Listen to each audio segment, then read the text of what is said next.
queria fazer uma homenagem, né, ao grande poeta Mauriás, que além de grande intelectual, militante, revolucionário, também tem uma produção artística fenomenal. E a gente queria então encerrar fazendo uma homenagem ao grande camarada, lendo uma poesia de autoria dele, que é Dissidência ou a Arte de Dissediar. É hora de somar e hora de dividir, há tempo de esperar e tempo de decidir, tempos de resistir, tempos de explodir, tempo de criar asas, romper as cascas, porque é tempo de partir, partir partido, parir futuros, partilhar amanheceres. Há tanto tempos esquecidos. Lá no passado tínhamos o futuro, lá no futuro tem o presente, pronto para nascer, só esperando você se decidir.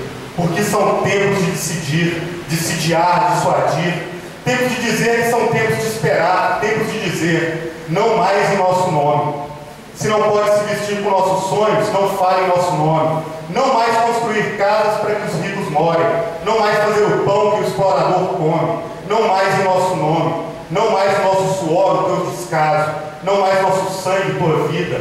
Não mais nossa miséria por riqueza. Tempos de dizer que não são tempos de calar diante da injustiça e da mentira. É tempo de lutar, é tempo de festa, é tempo de cantar as velhas canções e as que ainda vamos inventar. Tempos de criar, tempos de escolher, tempo de plantar os tempos que iremos colher. É tempo de dar nome aos bois, de levantar a cabeça acima da boiada. Porque é tempo de tudo ou nada. É tempo de rebeldia, são tempos de rebelião. É tempo de dissidência. Já é tempo dos corações pularem fora do peito, em passeata, em multidão. Porque é tempo de dissidência, é tempo de revolução.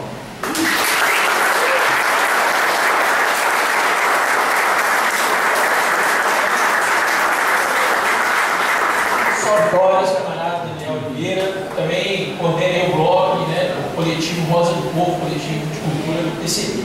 Agora, gostaria de chamar aqui, né, o camarada Pablo Lima, secretário de organização, professor da Universidade Federal de Minas Gerais, da base de professores de partido, Instituto Caio Prado Júnior.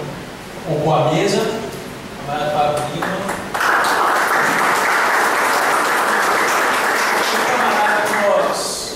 Nós, há um tempo atrás, começamos um trabalho lá no Vale do Aço, uma cidadezinha que chama Ipatinga, conhecida, né, por abrigar os Minas.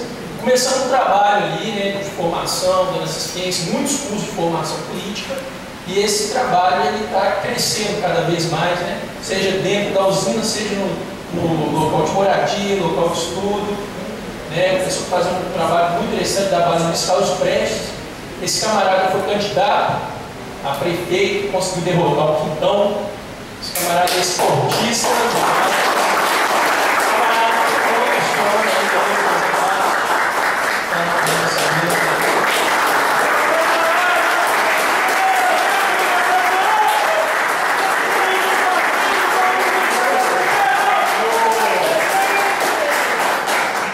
e o professor da UFRJ, camarada do Comitê Central, pré-candidato a presidente da República Federativa do Brasil, camarada Mauriás.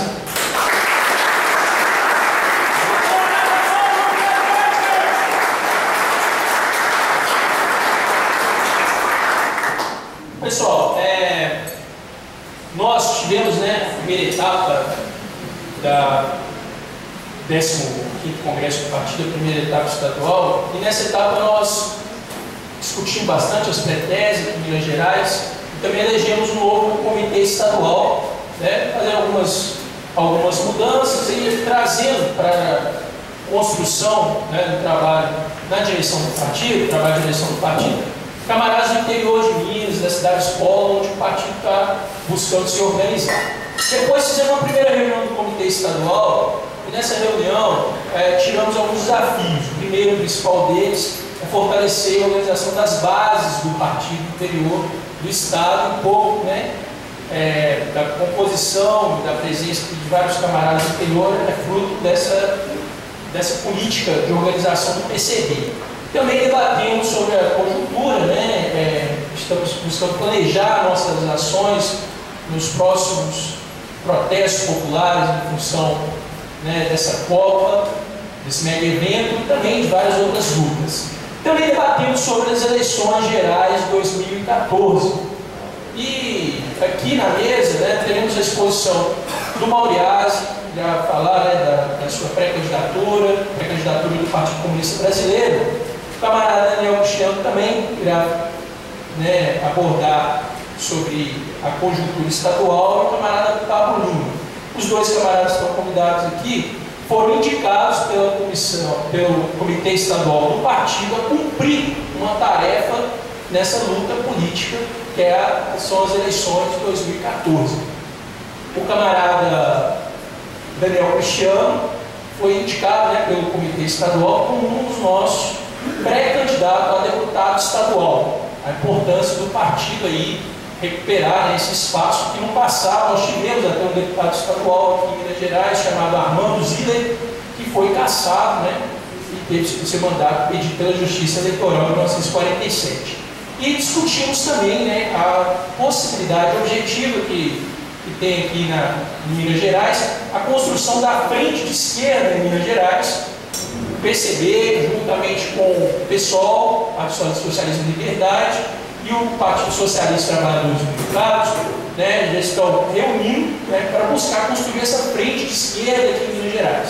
Além dos três partidos, estamos buscando contato também com o PCR, o MM5, com as Brigadas Populares, buscando que essa frente de esquerda aqui em Minas Gerais seja expressão, né, seja um polo socialista de massa capaz de aglutinar as lutas dos movimentos sociais do Estado, buscando aí, né, fortalecer a unidade para além das eleições, mas que nesse momento também é importante para contrapor aos projetos que estão aí, nada mais nada menos do que o projeto do então governador Antônio Augusto Anastasia, né, como chama de anastasista, pela postura que ele tem com os servidores públicos, do senador Aécio Neves, que é uma base muito forte aqui, e também contrapor o projeto que se apresenta aí, que a gente está até discutindo sobre o social-liberalismo, sobre pequena burguesia, que é o projeto da candidatura do governo do Estado do Fernando Pimentel. Então nós estamos buscando construir uma alternativa, né, que se desenhe também no espaço eleitoral. O que nós já estamos esforçando para, né, realizando as bilaterais, as conversas, tentando envolver aqueles movimentos sociais que estão na luta nas ocupações urbanas, na luta pela moradia, na luta pela terra, e somando esforços, buscando, além, né, de se apresentar como alternativa, garantir alguns resultados importantes também nessa construção, né? A gente pode ter um ganho político, também podemos ter um resultado que nós vislumbramos a partir do momento que essa frente tenha penetração em todas as cidades do Estado. Isso provavelmente nós iremos conseguir materializar em 2014, essa frente de esquerda em Minas Gerais. Aí o Comitê Estadual Partido, nós estamos discutindo com as nossas bases as possíveis candidaturas, entendendo que o processo eleitoral para nós não é o objetivo principal do partido, o ter ganhos eleitorais, mas que é uma trincheira importante de luta, que nós podemos, né, a partir dessa trincheira, apresentar um contraponto, né, à hegemonia, tá? A hegemonia burguesa, pelo menos nesse espaço de luta. Aí, na nossa dinâmica aqui, nós teremos o espaço para a fala do camarada Daniel Cristiano, depois a fala do camarada Pablo Lima, e depois a apresentação do camarada Mauriase, ok? E depois nós queremos garantir aqui um espaço para as perguntas, para as observações, as análises, todos que queiram, né, participar desse espaço democrático. E o objetivo, quando nós pensamos na programação do Congresso da Etapa Estadual, nós pensamos o dia 1º de fevereiro, espaço aberto, envolvendo, né, a participação, dialogando com os simpatizantes, os amigos, as pessoas que querem conhecer o PCB ou estão interessados, né, em conhecer nossas análises, nossos posicionamentos políticos. Amanhã, uma atividade mais restrita aos militantes, né, teremos uma tarefa muito grande, que é debater o conjunto dos destaques propostos pelas bases, nas conferências municipais, e nós realizamos 9 conferências municipais, algumas intermunicipais pelo Estado, desde o processo de reconstrução do partido aqui em Minas Gerais. É o maior congresso da história do Partido Comunista Brasileiro aqui em Minas Gerais, essa fase recente de reconstrução. E nós vamos buscar, né, garantir uma maior presença do partido, né, no movimento operário sindical, no movimento estudantil, nos movimentos populares, nos movimentos sociais, né, no próximo período de luta. Né. Para isso, a gente está buscando ter uma análise mais próxima da realidade possível, uma análise bem fundamentada, né, e felizmente nós podemos contar com a parte das nossas teses, nossas resoluções, do acúmulo político, teórico que o partido tem, né, e que a tendência é aprofundar isso. Sem mais delongas, sem delongar muito a minha fala, vou passar a palavra para o camarada que eu brinquei no início, mas é um camarada muito importante, é uma motivação muito boa para o partido, na construção ali no Vale do Aço. Tem que fazer um trabalho. Aí, só uma parte, teve um dia que eu recebi um telefonema às 5 horas da manhã na minha casa. Alô? Ô Túlio, tudo bem? Quem é? Daniel. Que Daniel? É Daniel Cristiano. O que você está fazendo? Por que você está ligando agora? O que aconteceu? Algum problema? Não, Túlio, eu quero só te contar uma coisa. O que você quer falar, velho? 5 horas da manhã, liga depois. Xingando, comecei até a falar palavrão com ele. Não, Túlio, porque eu estou aqui na portaria da Usiminas, panfletando aqui. Mas você está sozinho aí, cara? Não chegou o material, como é que você está panfletando? Não, estou panfletando um cartãozinho assim, ó, mas que fala do PCB e fala meu nome aqui. Isso é importante para a construção do partido. E começou a fazer esse trabalho de agitação, né, junto com o Raí, e agora com uma base muito ampla, né, uma base bem consolidada, dentro das Minas, nos movimentos sociais, lá em Patinga. Esse camarada teve um bom resultado eleitoral nas eleições para prefeito de Patinga, sem gastar muito, mas o principal que garantiu a mensagem do partido e a construção de uma base. Isso que é o importante do partido, uma base que tem, né, militantes dentro das Minas, movimentos sociais, e que desperta, né, um otimismo nosso nessa perspectiva, né, de ampliar o trabalho naquela região e fortalecer o trabalho do partido aqui em Minas Gerais. Esse camarada chama Daniel Cristiano, que irá apresentar aqui e a apresentação dessa pré-candidatura também do camarada a deputado estadual. E vamos das palavras do Fidel Castro, né? Nós temos várias tarefas e nosso dever é vencer. Beleza, camarada?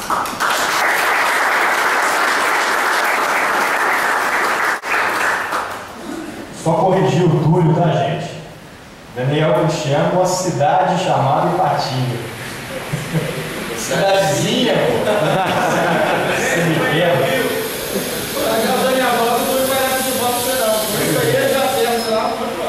Bom, gente, estava comentando com o Mauro hoje mais cedo que Ipatinga apresenta todas as contradições que o sistema capitalista tem para oferecer para a sociedade.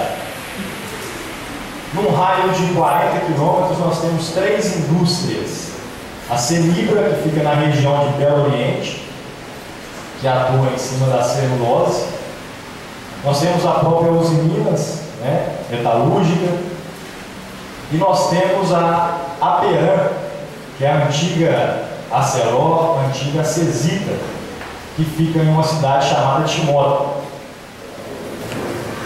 E a gente tem o privilégio e a honra realmente de defender a ideologia do Partido Comunista e reafirmar para os senhores e senhoras que não é fácil ser candidato levando a bandeira do Partido Comunista Brasileiro. Mas mesmo assim, nós lá na região do Vale do Aço, a gente traçou um planejamento para a região e a gente até brincou com os camaradas que o nosso planejamento ele vai de 2010 a 2018. Só que tem um camarada aqui que fala: Daniel, o negócio é o seguinte, rapaz, 2018 é agora. Já que ele está falando, vamos para cima, né? Vamos experimentar esse processo eleitoral que virá. A nossa meta objetiva na região do Vale do Aço é a construção do PCB. Essa é a meta principal. E a gente tem outra meta que a gente já desenvolve há 1 ano e meio na região do Vale do Aço, que é a construção da unidade classista, que é a corrente sindical do nosso partido. Nós tomamos uma pancada logo no início da construção da unidade classista. Nós, literalmente, a gente foi passado para trás. Nós tomamos uma rasteira devido a uma aliança tática. Já passou, eu acredito que hoje a unidade classista está muito mais consolidada, né, na cidade de Ipatinga, dentro da fábrica Usiminas e expandindo para a Aperam, que fica em Timóteo. Outra meta nossa objetiva é a construção da União da Juventude Comunista, que a gente também está lutando para poder conseguir fazer essa construção. Baseado nessas 3 metas objetivas, a gente tem trabalhado muito durante 5 anos na construção do partido, 1 ano e meio na construção da unidade classista e 1 ano e meio tentando construir a União da Juventude Comunista. Bom, fizemos esse plano para 2018. Em 2010, o partido lançou a tarefa para que Ipatinga tivesse um candidato a deputado estadual. E nós abraçamos essa tarefa e logo na sequência o partido acionou o outro militante nosso a ser candidato a suplente de senador. E o camarada Raí Anício se colocou à disposição para cumprir também essa tarefa. Nós tivemos naquela ocasião um gasto na campanha eleitoral de R$ 507,85. Esse foi o nosso gasto na campanha eleitoral. Vocês podem acessar o site do TSE, na prestação de contas, e vocês verão que lá a prestação de contas ela está aprovada sem nenhuma ressalva. Ela foi aprovada 121% da nossa prestação de contas. Nós conseguimos, naquele ano, 1.868 votos. O camarada está rindo aqui, mas é uma verdade. Conseguimos 1.868 votos. O camarada Raí Anício, naquela região, lá conseguiu ganhar em torno de 699 votos para o nosso deputado, nosso candidato a senador na época. Continuando, né, a construção do partido, envolvido com os movimentos sociais, muitas ocupações naquela região nossa de Ipatinga, a gente acabou enfrentando politicamente os grandes coronéis daquela cidade, daquela região. Aí veio a eleição de 2012, ou seja, mais uma tarefa. E aí? O PCD vai ficar de fora? A gente, com a bandeira já fincada como oposição, a gente resolveu assumir também essa tarefa. Mas e aí? Tem como coligar com algum partido de esquerda? O PSTU lá na época estava na mão do Sebastião Quintão. O PSOL também tinha um relacionamento muito forte com o Sebastião Quintão lá. Inclusive o Quintão lançou um candidato a prefeito lá, no qual esse camarada foi assassinado lá na cidade de Ipatinga. Ele entrou como candidato, entrou com uma ação contra o candidato lá do PT e alguns meses depois esse camarada do PSOL apareceu assassinado. Então também tem essas tarefas aí que você falou da proteção, né? Contra a inteligência, né? O pau está quebrando naquela região lá. Então esse camarada foi assassinado. E a gente, fazendo uma análise da conjuntura de aliança naquela cidade, a gente verificou que não teria condições de fazer aliança naquele momento, com aquela conjuntura. E a gente enfrentou a turma sozinho. Né? A minha avó sempre me falava: meu filho, é antes só do que mal acompanhado. Então tá bom, vó, nós vamos sozinhos para a eleição. Nós enfrentamos as 4 chapas lá, só com o PCD, sem nenhuma coligação. Quando saiu a primeira pesquisa no jornal, eu liguei para esses caras aqui feliz demais, e nós aparecemos com 1,2% de intenção de votos. 1,2%. Liguei para esses caras aqui feliz demais. Ó, gente, calma aí, cuidado com a mosca azul, hein? Toma cuidado com a mosca azul, né, Almeidão? Toma cuidado com a mosca azul, não fica fazendo muita estimativa de voto, não. Beleza, melhor, deixa nós trabalhar aqui. Resultado: faltando 15 dias para a eleição, nós aparecemos num jornal com 7% de intenção de votos. Na nossa avaliação, o jornal também manipulou essa pesquisa. Resultado final: nós aparecemos com 12,4% dos votos válidos na cidade de Patinga. Em algumas regiões da cidade, onde o pessoal tem ensino médio, ensino técnico, curso superior, são umas regiões que são formadores de opinião, o PCB chegou a ter 31% dos votos. Isso são dados que é importante apresentar para a militância do Partido Comunista. E o nosso gasto de campanha para prefeito já aumentou 10 vezes, tá? Nós gastamos 507 para deputado, nós gastamos R$5.000 para prefeito agora em 2012. Só que é importante salientar que dos 5.000, 2.250 foi gasto em dinheiro. 2.750, um camarada lá que é meu primo, ele tem uma empresa de filmagem de aniversário, casamento, ele nos doou as edições dos programas eleitorais. E essa doação ficou de 2.750 e entra também como gasto de campanha. Então esse foi o gasto do PCB. Isso é uma prova concreta que não precisa fazer coligações esdrúxulas com partido de direita ou até mesmo partido de esquerda que esteja na mão da elite municipal, ou elite estadual, ou elite nacional. Essa é uma prova concreta. Então nós analisamos com esses dados objetivos a nossa legenda para vereador. Foi a terceira legenda mais votada da cidade. Nós tivemos quase 600 votos só digitados no 21 para vereador e conseguimos também ficar em terceiro lugar na campanha majoritária, aonde o maior partido do Brasil, que é o PMDB, ficou em último lugar, correto, com 11.000 votos atrás do PCB.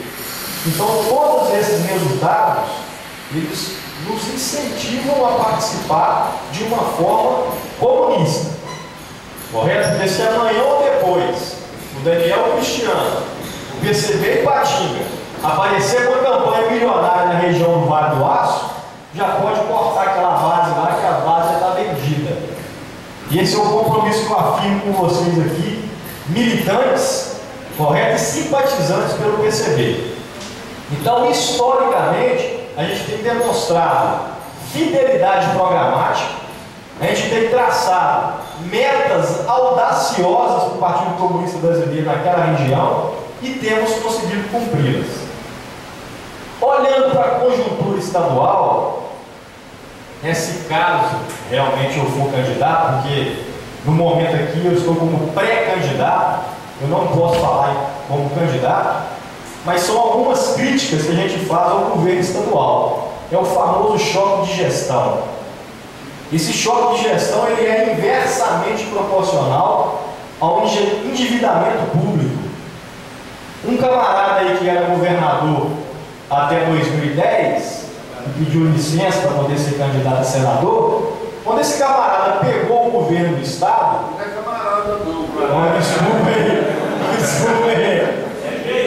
Esse sujeito, quando ele pegou o estado de Minas Gerais para poder administrar, esse sujeito tinha uma dívida em torno de 30 bilhões de reais do estado com a União. Quando esse sujeito saiu em 2010, ele deixou uma dívida de mais de 80 bilhões de reais. Por que eu falo que é inversamente proporcional? O choque de gestão dele foi aumentar o endividamento público e diminuir os gastos públicos. Essa é a grande lógica do choque de gestão. Ou seja, é um choque de miséria na população, é um choque de cultura na população. Então é com esse objetivo, esse contraponto, que o PCB vem lançar candidatos a deputada estadual para denunciar, para apresentar uma nova possibilidade de sociedade no estado de Minas Gerais, para apresentar para o conjunto da população que a nossa candidatura servirá, além de agitação e propaganda, levar a ideologia partidária e fazer as denúncias que o estado de Minas Gerais precisa ouvir e precisa conhecer. Bom, chegando ao final da minha palavra, quando o nosso camarada comenta que 2018 é agora, o PCB, junto com a frente de esquerda, se sacramentar essa frente de esquerda de Minas Gerais, com o PSOL e PSTU, nós temos chances objetivas da coligação e da frente de esquerda eleger um representante na Assembleia Legislativa. Aí cabe a nós, do PCB, cabe aos militantes, cabe aos demais partidos que querem compor essa frente de esquerda, trabalhar e muito para isso. Que seja o candidato do PCB, que seja o candidato do PSOL, ou que seja o candidato do PSTU. Que nós consigamos eleger um representante da Assembleia Legislativa. Isso é possível, mas tem que trabalhar, comunistas. Vamos para cima. Obrigado aí pela palavra. Estamos discutindo, né, dessa construção da frente esquerda, né, a possibilidade do partido ter também contribuir na chapa majoritária com a candidatura ao Senado Federal. Tivemos experiência em 2006, lançamos um candidato a senador. Em 2010 também lançamos um outro candidato a senador, né? O Rafael Pimenta, o suplente dele, José Francisco Neres, e o outro suplente, Radianício. E pautamos, né, o debate relacionado à solidariedade internacional. Uma das propostas nossas era o fim do Senado, né, a discussão do parlamento unicameral. Em 2010, é importante registrar também, foi muito importante a campanha, né, a governador, nós lançamos candidato a presidente da República, o camarada Ivan Pinheiro, o PCB lançou candidatura ao governo do Estado, o camarada professor Fábio Bezerra, Fabinho, do PCB, fez uma ótima campanha, principalmente abrindo espaço a partir da campanha eleitoral para os movimentos sociais e populares. Isso, né, mostrando toda a nossa solidariedade ativa à luta dos movimentos sociais e populares. Estamos discutindo ainda no que estadual, vamos conversar com as organizações da frente esquerda, né, o PSOL, PSTU, as Brigadas Populares, o PCR, e estamos apresentando, né, uma pré-candidatura ao Senado Federal, que é o que nós estamos passando a tarefa para o camarada Pablo Lima.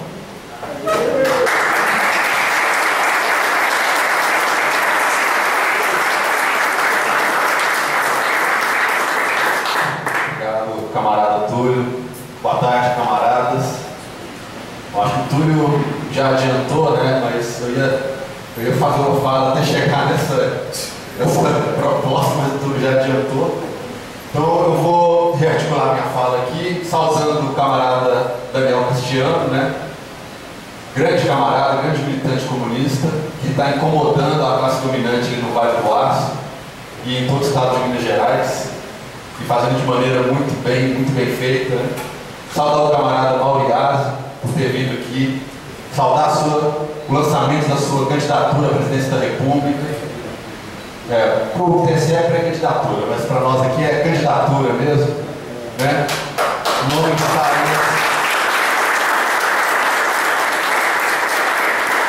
O camarada colocou seu nome à disposição do partido e é o partido se colocando à disposição da classe trabalhadora. Então, nesse sentido, eu quero falar rapidamente um pouco sobre uma relação fundamental da política, principalmente para os comunistas, que é a relação entre teoria e prática. Porque nós não somos um grupo de estudos. O Partido Comunista Brasileiro não é um centro acadêmico, é um partido político. Só que não é qualquer partido político, é um partido comunista, autêntico, né? Não é qualquer partido comunista também. Existem outras organizações que se autodenominam comunistas também. Então nós temos uma tarefa hercúlea, que é fazer a revolução socialista no Brasil e no planeta Terra. Uma tarefa que em alguns momentos da história já se mostrou mais próxima, né, em 1917, 49, 59, alguns lampejos revolucionários importantíssimos, fundamentais na história da humanidade, que certamente influenciaram essa história da humanidade. E do outro lado, do lado de cá, do lado das colônias que nunca de fato se libertaram dos impérios, né? As revoluções que ocorreram em além-mar tiveram grandes impactos aqui, né? Tanto positivos quanto negativos. Positivos porque lançaram as faíscas do que é o movimento socialista e o movimento comunista na América Latina, por exemplo, na África, né? E algumas revoluções bem-sucedidas, como a Revolução Cubana.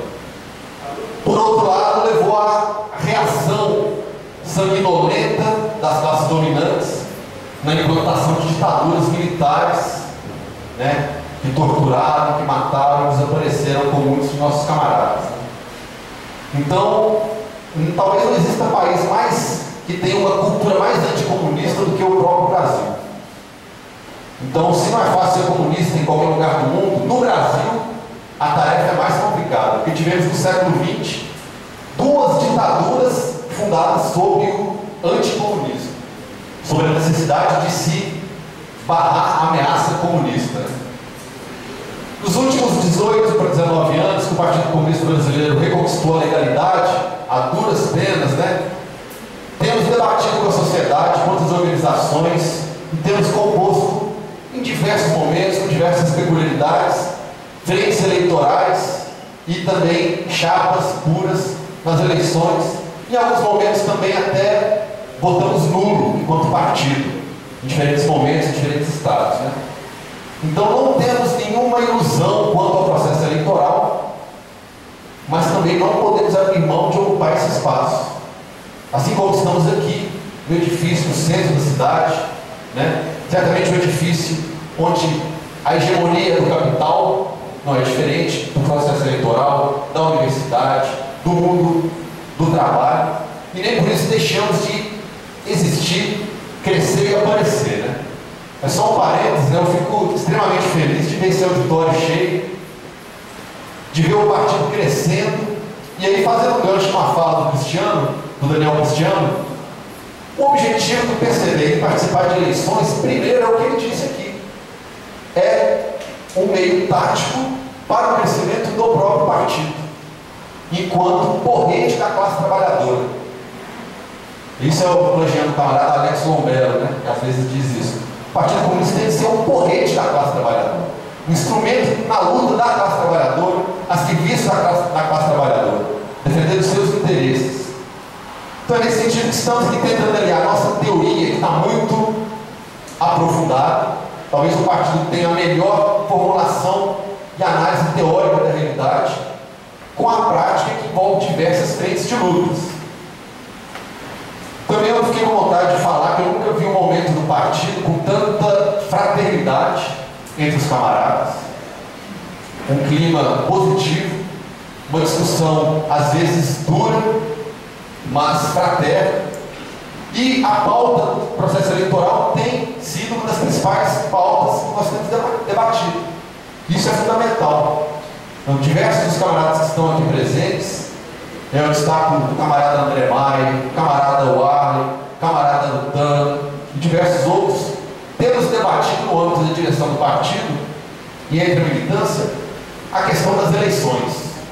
Então, até já adiantando, invertendo as coisas, gostaria de ouvir o camarada Mauriase também sobre essa nossa análise da importância de participar desse momento contraditório, né? O Estado de Minas Gerais vive uma ditadura branca, que está até se escurecendo, né? Mas temos aqui, de pleno conhecimento público, né, a censura que existe nos meios de comunicação nesse Estado, nos grandes meios, né? Inclusive temos um caso recente de um jornalista que foi preso, né? A demissão de jornalistas que criticam esse governo, isso dentro dos grandes meios. A gente não está falando aqui do Brasil de Fato, ou de algum jornal dissidente, né, alternativo. Não, os grandes veículos de informação, qualquer funcionário que ouse levantar uma vírgula contra a ditadura do Aécio Neves, do Anestesia e do Lacerda, aqui mais imediatamente em Belo Horizonte, ele é expurgado. Né? Então é uma situação muito tensa. A violência policial que tem aparecido nos movimentos de rua, como foi no Grito dos Excluídos, em que gratuitamente a polícia prendeu uma série de militantes, os manteve encarcerados sob acusação de terrorismo, de formação de quadrilha armada, um despautério, né? Mas ao mesmo tempo o Estado que tem se mobilizado cada vez mais. Agora, a política que vem do Estado de Minas, ela é ridícula, né? Temos os piores salários no âmbito da educação, que é o meu setor especificamente, né? As maiores greves que já ocorreram na história de Minas Gerais vieram da educação pública estadual. Temos uma questão racial muito problemática em Minas Gerais, é um racismo cada vez se colocando mais aberto.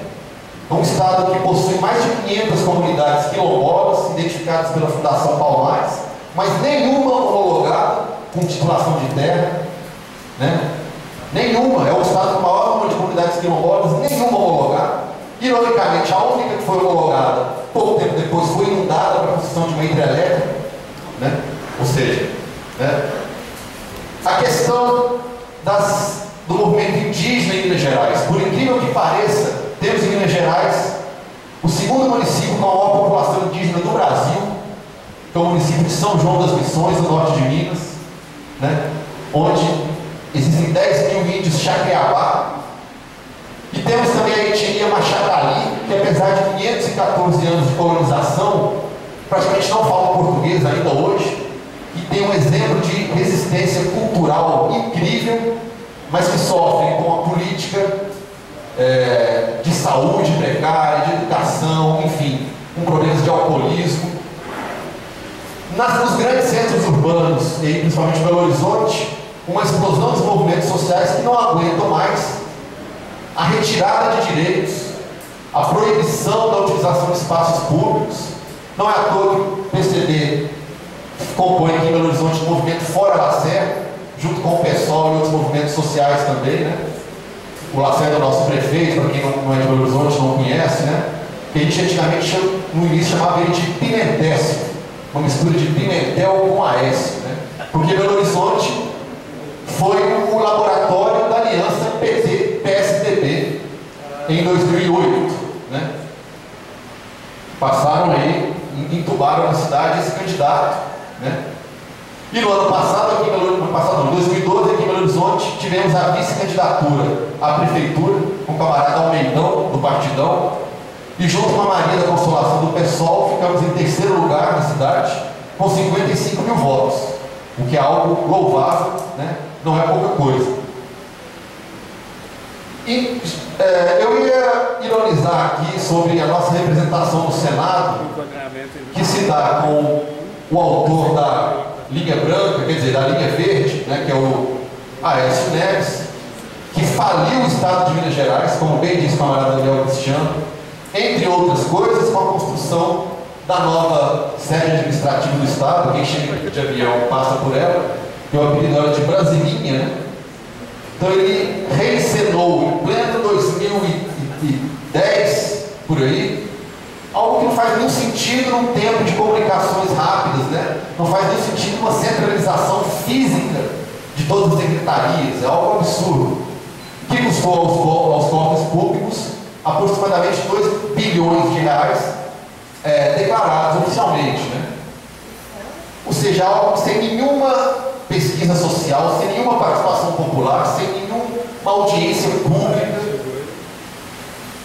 E recentemente tivemos o episódio do filho de nosso senador, que também é deputado, o Perrella, que por acaso um helicóptero cheio de cocaína apareceu, meio tonelada de cocaína, por acaso apareceu lá na fazenda do Espírito Santo, né? Uma grande coincidência, né, que a Polícia Federal rapidamente já declarou não haver indícios de relação do Perrella com essa cocaína, né? Tipo, uma semana depois, a Polícia Federal declarando não ter indícios, né? Não declarando que investigar investigar, que tinha alguma coisa que merecia ser investigada, não, que não tinha nenhum indício, né? Então temos uma representação ridícula no Senado. O Senado em si tem um componente extremamente conservador. Não é à toa que o Partido Comunista Brasileiro defende o fim do Senado e vislumbra um Estado socialista unicameral. Por outro lado, tendo em vista o crescimento do Partido Comunista Brasileiro no Estado de Minas Gerais, nos diversos cantos desse Estado, considerando que temos uma possibilidade de aliança na frente de esquerda com um dos partidos, que é o PSOL, que possui representação parlamentar em Brasília, portanto, uma candidatura numa frente com esse partido permite que essa frente tenha tempo na televisão, seja obrigatoriamente chamada para debates, caso ocorram debates para o Senado, né? O Partido Comunista Brasileiro, nesse sentido, coloca-se à disposição para construir a frente de esquerda em Minas Gerais. E aí estamos à disposição para lançarmos candidatos a vice-governador, a governador ou ao Senado. Isso ainda está sendo gestado, né, internamente no partido, no âmbito da direção da Comissão Política Estadual. Foi colocada essa possibilidade da gente propor uma candidatura ao Senado e o meu nome foi colocado à disposição por mim, né, indicado pelos camaradas, consciente de que é uma tarefa partidária, não é nenhuma tarefa individualista, né, voluntariosa, mas partidária, depende da aprovação desse partido, e o objetivo é fazer o partido aparecer e ocupar o espaço, e incomodar, como tem incomodado como o camarada Nelson tem incomodado a classe dominante lá no Vale do Aço e em todo o estado, né? Ainda estamos no início dessa discussão eleitoral toda, estamos em pleno processo congressual do partido, então isso está em debate no próprio partido, está em debate com as nossas, com as forças aliadas, né?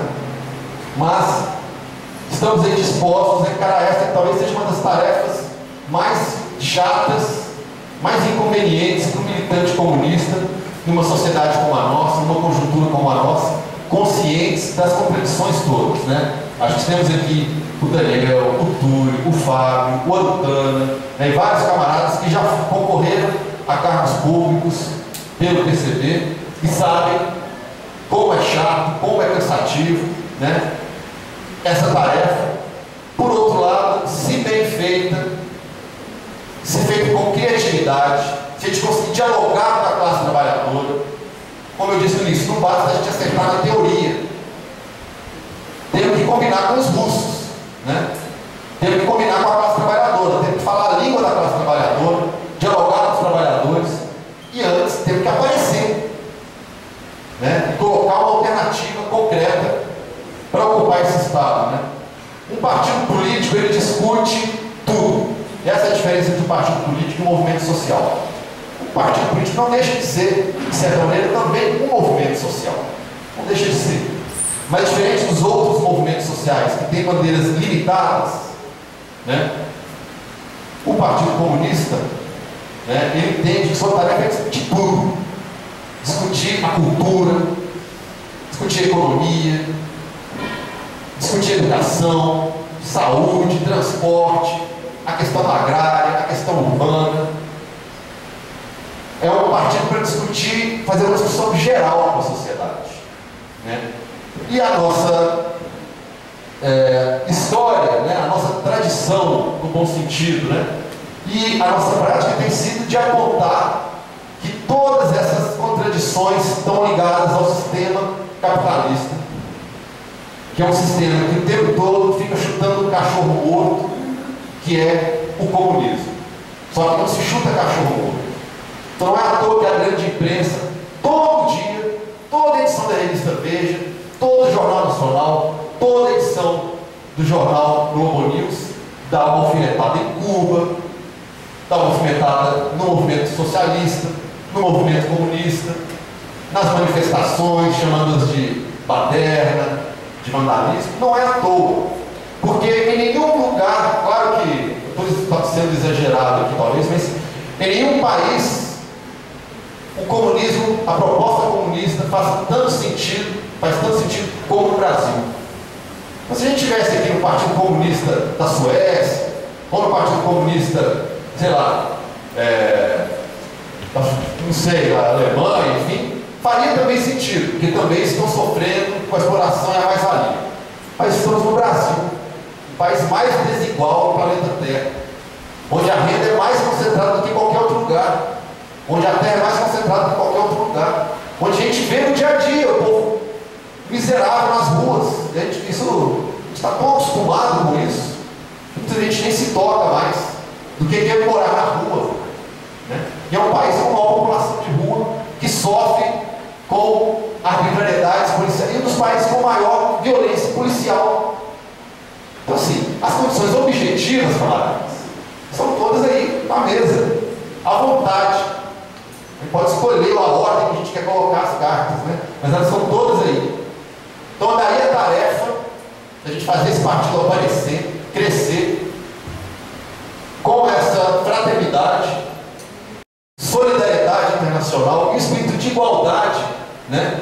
Que a gente vê isso refletido nos nossos debates, né? Qualquer militante tem seu direito a manifestar-se, colocar sua opinião, ensinar e aprender com esse coletivo, porque o Partido Comunista é um sujeito coletivo.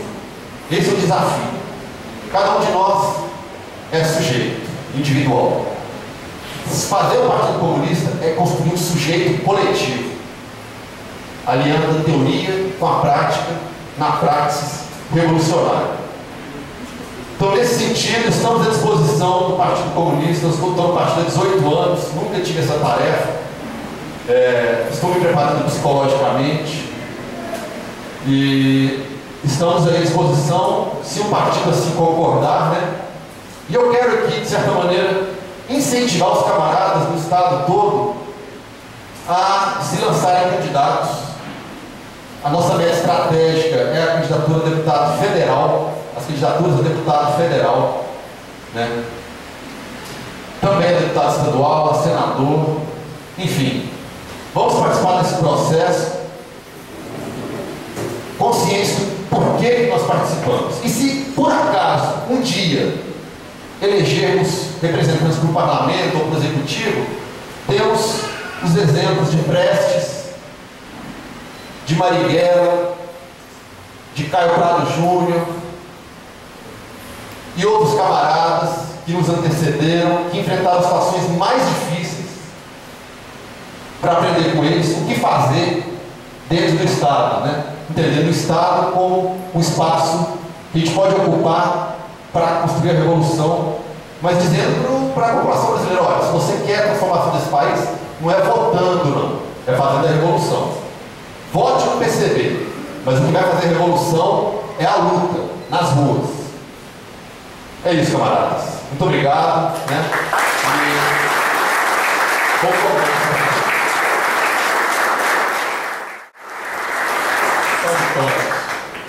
O Alan chamou de disciplinário hoje, aí eu vou cometer uma indisciplina, porque o Rico, que é o assistente do comitê estadual aqui, falou assim: Túlio, não chama o Maureado de professor e sociólogo, não vai dar muito certo, não. Sociólogo, tem o Fernando Henrique aí, que foi o candidato a presidente, professor não é só professor, tem que dialogar com todas as massas, mas passar a palavra para o camarada que foi, né?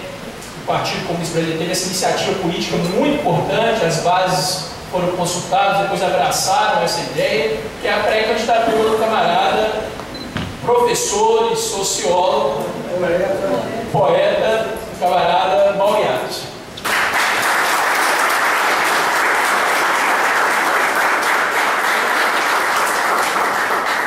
Obrigado, Túlio. Bom, o PCB tinha a responsabilidade de apresentar uma candidatura à presidência da República na conjuntura de nós nos encontramos. Não apenas porque no seu processo de reconstrução o PCB acumulou a força suficiente para incidir no debate político brasileiro, não porque o PCB tem legitimidade histórica, política para lançar o candidato brasileiro. Vamos lembrar que o PCB foi um partido que, pela primeira vez na história desse país, lançou um candidato operário negro à presidência na década de 20, que é Minervino de Oliveira, no Bloco Operário Camponês. Foram dados exemplos aqui de participações, como do Luiz Carlos Prestes, senador da República, o mais votado, né? Um feito imbatível, porque na época que Prestes foi candidato, o voto não era ainda restrito a cada estado, então ele foi votado no Brasil inteiro, e por causa disso mesmo isso não pode fazer mais, né? Porque o Prestes exatamente se cortou isso. O PCB tinha a responsabilidade de lançar uma candidatura nesse momento, porque tudo aquilo que nós apontávamos nas nossas formulações estratégicas, nas nossas resoluções, se confirmaram. E essa confirmação resulta num momento em que nós acreditamos que o Brasil precisa enfrentar o debate. E mais especificamente, a classe trabalhadora brasileira precisa enfrentar o debate. O Brasil, se vocês perceberem, é um país que está se adiando com a promessa. Em que parece que a classe trabalhadora cultiva uma incrível paciência em acreditar que agora vai dar certo. Não é? Seja historicamente, por muito longe, da ruptura do colonialismo português, do Império, com a República, com a abolição da escravatura, Revolução de 30, mas pegando apenas o último período da história brasileira, os grandes entraves que se apontavam ao Brasil e que explicariam o fato da maior parte da população brasileira não ter o acesso necessário às condições que lhe garantiriam a vida, sempre foi afirmado de que essa lacuna, esse déficit para enfrentar as questões sociais brasileiras se dava pelo atraso no desenvolvimento da nossa economia, né? Então, seja no momento que o Brasil era dependente, seja porque ele era subdesenvolvido, seja no segundo momento porque o grau desse desenvolvimento não era suficiente, a economia brasileira precisava primeiro crescer para gerar uma economia saudável, estável, e aí sim ir sanando esse déficit social, né? Na habitação, na saúde, na educação, no acesso à cultura, no acesso à terra, no acesso a tudo, né? Veja, se isso tinha algum sentido nos planos e nos sonhos das reformas de base do João Goulart, do Celso Furtado, nos anos 50 e 60, a ditadura empresarial militar se encarregou de enterrar de vez essa tese, produzindo um crescimento acelerado da economia que resultou no aprofundamento dessas desigualdades e não na sua reversão, inclusive no aprofundamento da própria dependência, inclusive no aprofundamento das desigualdades regionais, não apenas sociais entre ricos e pobres, mas entre regiões, né? No entanto, o fim da ditadura militar empresarial apontava que a democratização da nossa sociedade aí sim daria conta desse processo, não é? Então o problema é um crescimento econômico, um Estado autoritário que vai favorecer interesses restritos, privados. Então a maneira como se fosse possível enfrentar esse nosso grande problema histórico seria a democratização do Estado brasileiro. Veja bem, numa democracia, os trabalhadores sendo a maioria, elegem a maioria dos representantes, podem intervir diretamente no jogo da política, sem as restrições autoritárias da autocracia burguesa, e aí vai se fazer valer os interesses dessa maioria que vai cobrar as suas verdadeiras demandas. E aí tudo vai dar certo, né? Faltava então no Brasil, e essa era a suposição, uma sociedade civil organizada, forte, capaz de fazer valer os interesses da maioria. Então, nesse sentido, muitos daqueles que partilhavam da reflexão socialista, comunista, passam a acreditar que a questão da democratização coincidia com a tese socialista, né? A ruptura revolucionária passa a ser algo descartável nas sociedades contemporâneas. Bastava a democratização radical dessas sociedades, que elas levariam, numa evolução gradativa, a uma situação onde se inverteria a dominação burguesa por uma dominação ou pela imposição democrática dos interesses da maioria da população. Sendo essa maioria de trabalhadores, nós chegaríamos ao socialismo e nem perceberíamos, né? Tem um socialista francês, Jarret, que uma vez formulou esse sonho desse gradualismo da seguinte maneira: dizia ele, eu não creio que a passagem para o socialismo será um ato abrupto, como saltar no abismo. Será mais como um navio transitando do hemisfério sul e do hemisfério norte. Estamos aqui no capitalismo, de repente passamos com a linha imaginária, estamos no socialismo, ninguém vai sentir o tranco, ninguém vai ter que perceber, né? Eu fico imaginando como é que seria isso no cotidiano. A gente indo num supermercado, enchendo o carrinho das coisas que necessitamos, quando para no caixa, fala, quanto é? E a moça fala assim, não é nada não, é de acordo com a necessidade, você não soube. Já estamos no comunismo. Que coisa estranha, eu nem percebi, né? Você fala, inclusive meu salário, como você falou, faz tempo que eu não recebo salário, né?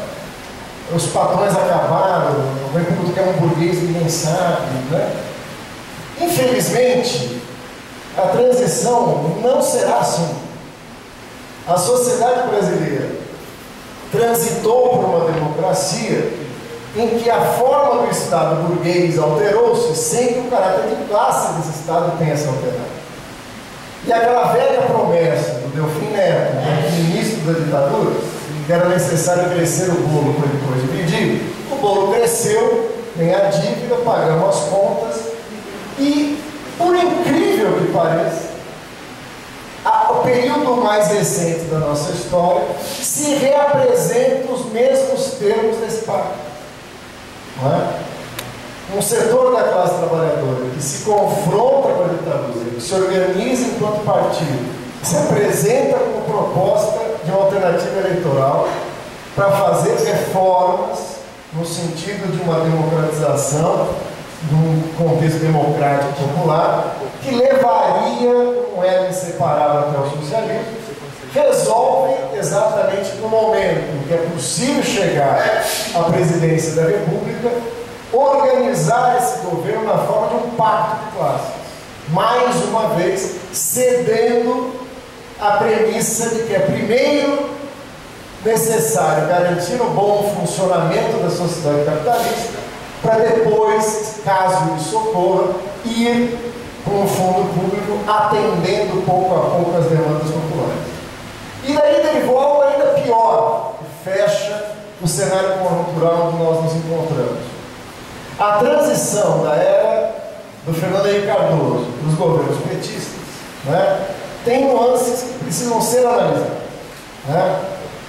É verdade que a primeira fase da implementação desse processo vem com uma profunda reforma do Estado, com uma flexibilização de direitos, com um processo intensificado de privatizações. Nenhum desses elementos foram revertidos pelo ciclo petista, né? Mas o ciclo petista gosta de dizer que não acentuou as privatizações, mas não refez as privatizações que haviam sido feitas, né?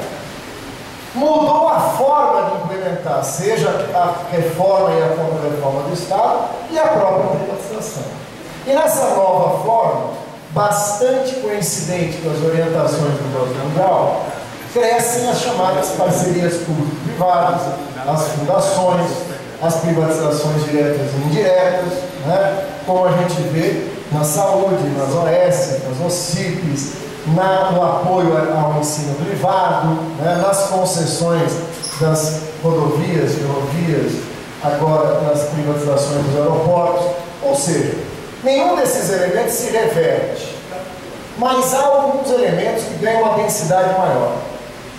fica evidente para a lógica burguesa que é impossível implementar as transformações necessárias para garantir a acumulação de capital e manter a enorme explosividade da questão social no Brasil.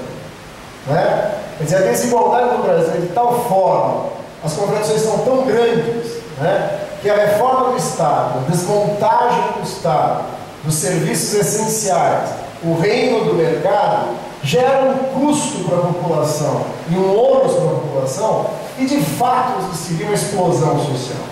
Veja, não é uma previsão catastrofista de um partido comunista que adora uma crise para poder fazer uma revolução. Né? É uma análise do Banco Mundial que dizia isso.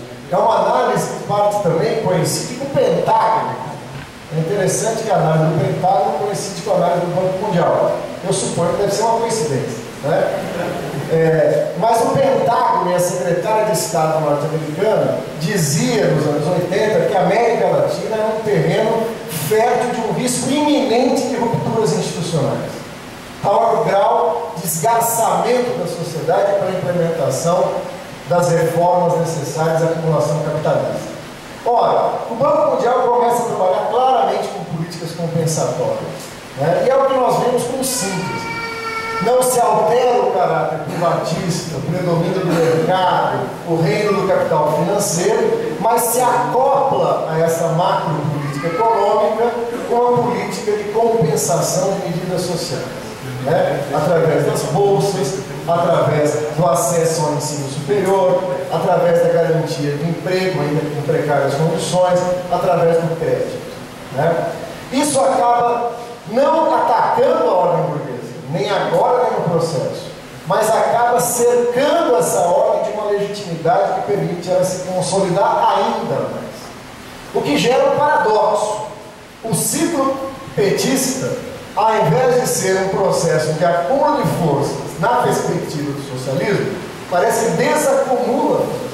Quanto mais ele se consolida, mais se consolida na consciência da classe trabalhadora a possibilidade de sobreviver dentro da ordem capitalista. Ora, como a gente havia falado, esse equilíbrio é instável, e é esse o momento da conjuntura em que a gente se encontra. Nessa crise da qual nós nos aproximamos, que a crise a partir de 2008 acentuou, as alternativas políticas querem fazer-nos crer que para enfrentar os problemas do Brasil é necessário mais do mesmo. Então nós temos que estar muito atentos a esse jogo de palavras. Né? Querem nos fazer acreditar que as alternativas para o Brasil estão entre dois campos de possibilidades. Ou uma volta a um neoliberalismo puro, de privatizações, de flexibilização de direitos, ou um salto no sentido de um desenvolvimentismo com preocupações sociais. Veja, o que há de comum entre essas duas alternativas é que, seja pela lógica do neodesenvolvimentismo, seja pela lógica do suposto neoliberalismo puro, ambos acreditam que não há o que fazer em relação à forma de funcionamento da economia. Ambos aceitam o capitalismo e a economia de mercado como uma realidade intransponível. E a forma de política correspondente a esse mercado e a essa sociedade capitalista como a forma, enfim, encontrada de organizar a sociedade brasileira. Ela é imperfeita, tem problemas que têm que ser corrigidos, mas a democracia representativa burguesa, na sua representação parlamentar, no executivo, na independência dos poderes, do judiciário, é a forma em que é possível existir a sociedade humana civilizada. Fukuyama, não sei se ele é filósofo, sociólogo, né, historiador, né, é um pseudo-hegeliano. Fukuyama foi entrevistado, ele falava que ele foi famoso por 5 minutos a escrever um livro que acabou a história, o fim da história. Aí em 2011 teve os ataques às Torres Gêmeas, né, em setembro, 11 de setembro de 2011, e o Fukuyama foi entrevistado para dizer o seguinte: olha aí, você falou que acabou a história, o que está acontecendo, né? A gente atacando os Estados Unidos, etc. Ele falou: não, a história realmente acabou, né? acabou porque, isso que nos interessa, porque a ordem democrática liberal ocidental venceu a batalha contra o comunismo. Né? E essa ordem vencedora deixa muita gente insatisfeita. Eu achei interessante a observação dele. Porque se a gente voltar aos estudos dele anterior, essa ordem que venceu correspondia à natureza humana e, portanto, acabava a história porque todos iam se consagrar, né? De repente, esse objeto da história humana deixa muita gente preocupada com ela, com a sua força, e por isso a ataca. E completa dizendo o seguinte: ninguém mais hoje, seriamente, defende uma alternativa comunista.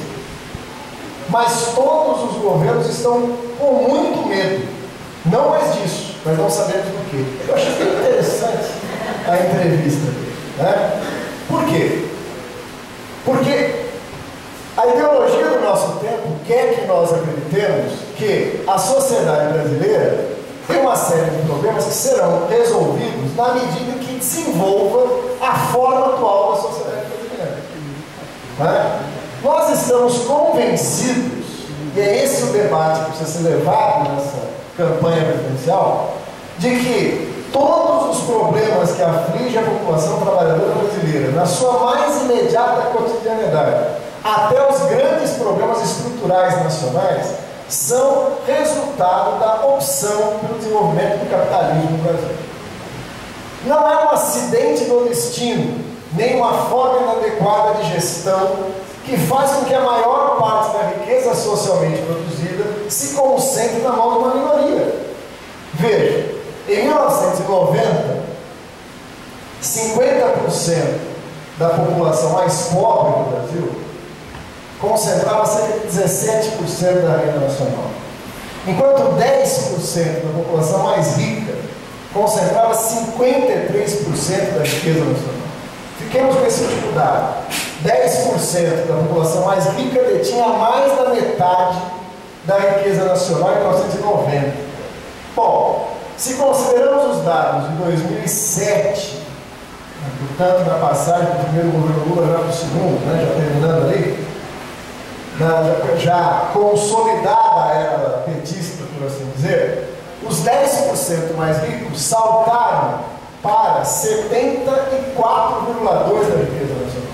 Então veja, depois de crescer a economia, aplicar medidas, entre aspas, distributivas, a riqueza com os 10% mais ricos cresceu ao invés de diminuir.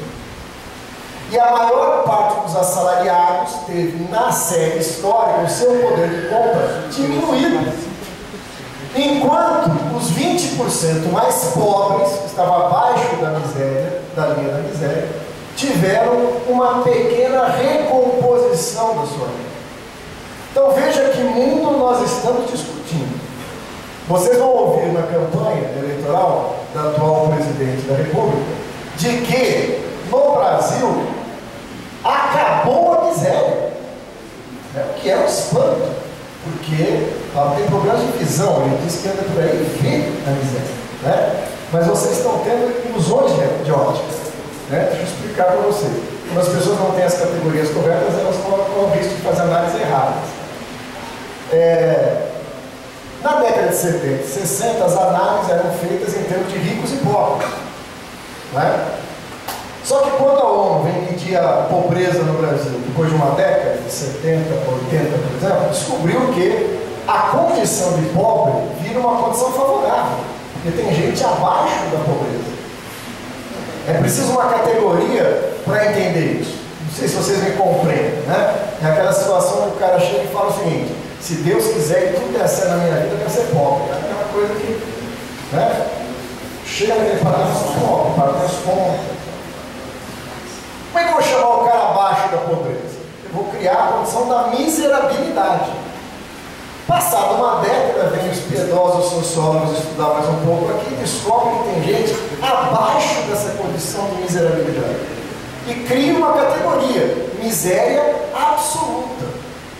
Então veja, você tem o pobre, você tem o miserável, você tem o cara da miséria absoluta. E criou-se uma linha. Qual é a linha da miséria absoluta? Para cada um ver se está na miséria absoluta ou não. É o cara que vive com $1 por dia. Se ele só tiver $1 por dia para viver, até $30 no mês, ele está na linha da miséria absoluta.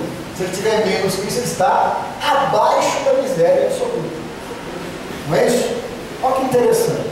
Se você pega os valores do Bolsa Família, nesses 20% mais pobres que estavam nas condições abaixo da linha da miséria, o que nós temos é um contingente grande dessa população que transita de $1 por dia para $2 por dia.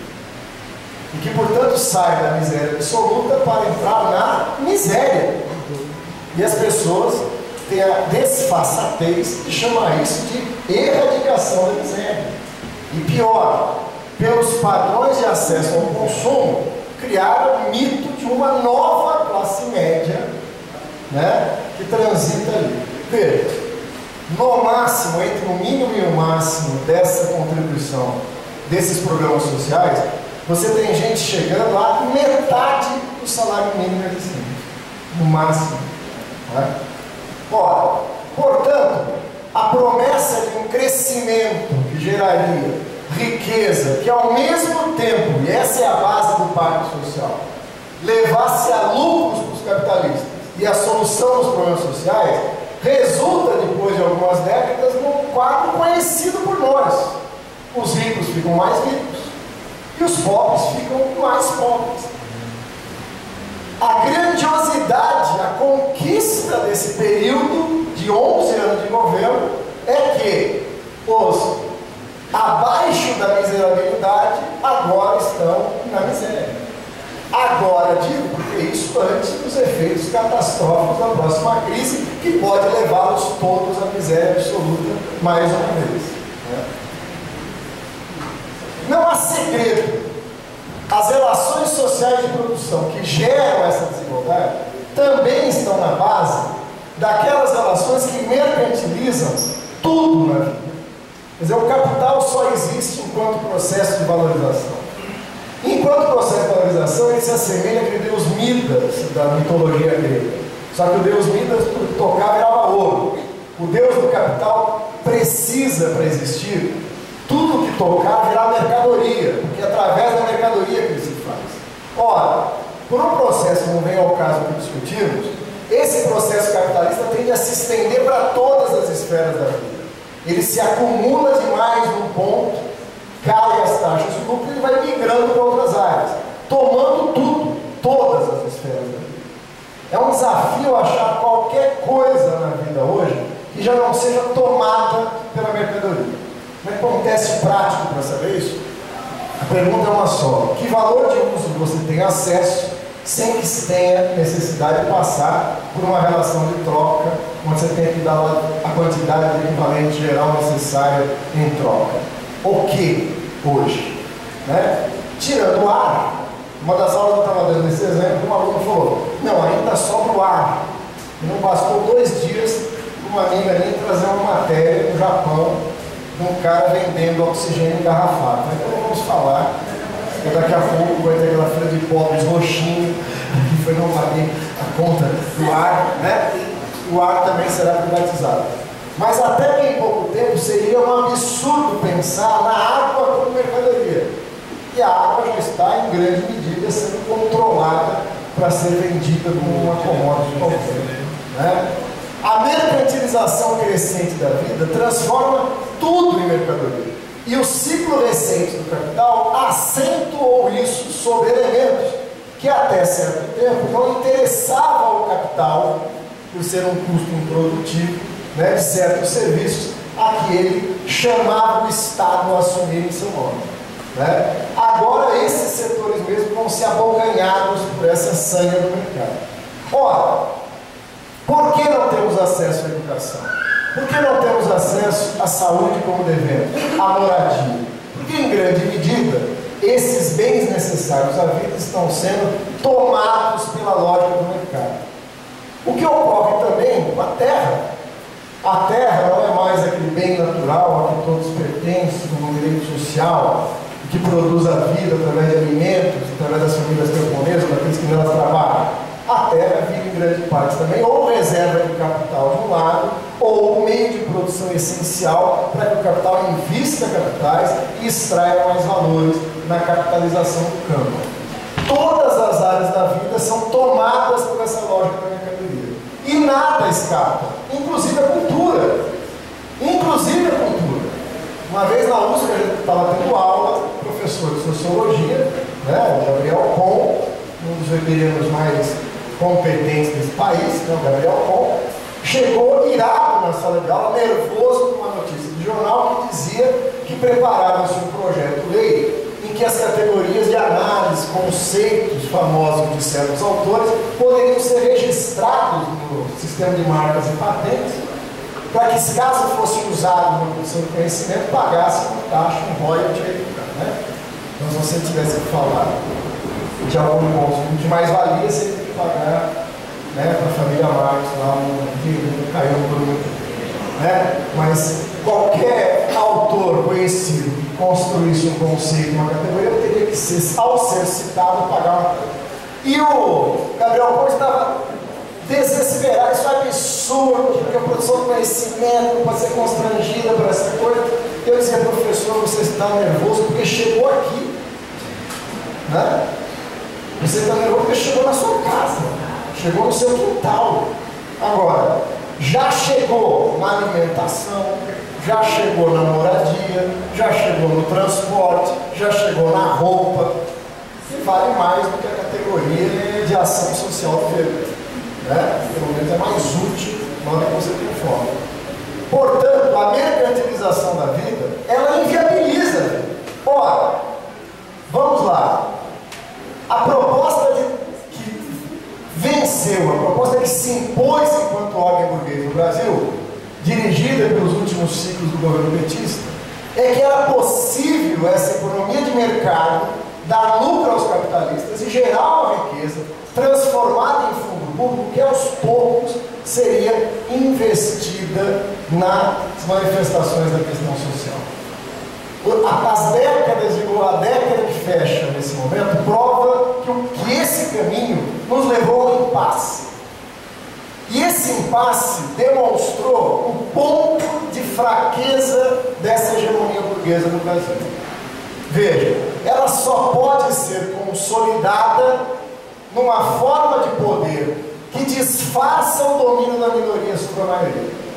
E ela só pode ser consolidada na medida em que a maioria se torna passiva e de alguma forma cooptada por essa ordem. No entanto, as contradições, e contradições aqui são concretas e visíveis, são aquelas na hora de entrar e pagar o ônibus, aquela na hora de pagar o almoço, aquela na hora de planejar o futuro, na hora de ter acesso a uma casa ou não, na hora de pensar numa carreira universitária. Esses impasses são concretos e se impõem à vida das pessoas. Se a ordem burguesa consegue, através de uma série de elementos, apassivar um setor da classe trabalhadora que contra ela lutava, ela é incapaz de acontecer essas contradições. E essas contradições encontram uma maneira de se manifestar. E foi o que aconteceu em junho do ano passado. A explosão que acontece no ano passado é mais do que uma mera explosão de um movimento social que fugiu do controle. Ele é um estopim de contradições muito mais profundas. Tanto é verdade que, começando pela questão do transporte, imediatamente vão às ruas as demandas por saúde, por educação, por moradia, contra os gastos da Copa, contra a violência da polícia, contra a presença dos meios de produção e a sua falsificação da realidade. Portanto, as diferentes demandas reprimidas por esse pacto de classes não impede as contradições e muito menos garante que a maioria da população seja incorporada na computação produzida. Esse descontentamento, ao aflorar, quebra o pacto de classes e mostra a insuficiência das formas políticas. Ora, nesse cenário, não tem sentido disputar as eleições para dizer o que nós vamos fazer com a educação, com a saúde, se nós temos um plano para como vai funcionar o transporte privatizado, ou o que nós vamos fazer com a questão da política econômica, já que tem que manter o pagamento da dívida. Veja, esse é um debate entre eles, que acreditam que essa forma é insuperável.